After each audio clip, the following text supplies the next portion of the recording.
Եռագույնով այդ մահակը մեր խորհրդանշում է մեր ժողովրդի հավաքական ուժը, կամքը եւ այդ մահակը կիջնի նրանց գլխին, իհարկե քաղաքական առումով, փոխաբերական իմաստով, ովքեր որ կհանձնեն Սյունիքը,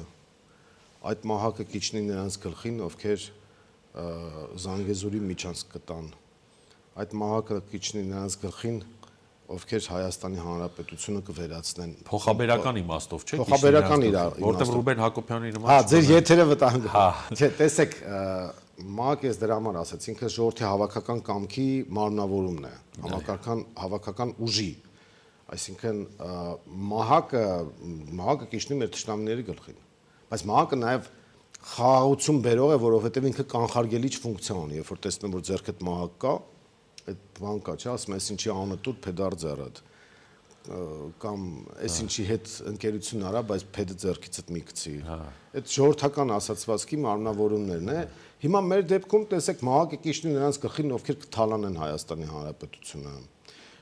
Բարից ֆինանսական իմաստով, ոչ միայն քաղաքական։ Այդ մահակը կիջնի նրանց գլխին, ովքեր կկեղծեն ընտրությունները։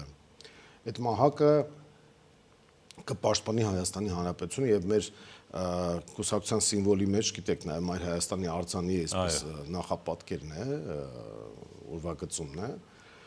եւ Մայր Հայաստանի ձեռքում կա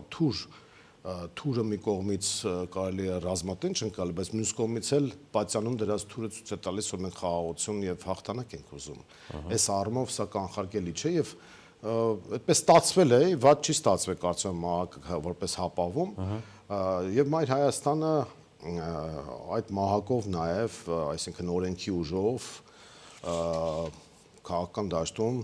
իր բաժին լուման ներդնելու է, որպեսզի կարգ ու կանոն հաստատվի։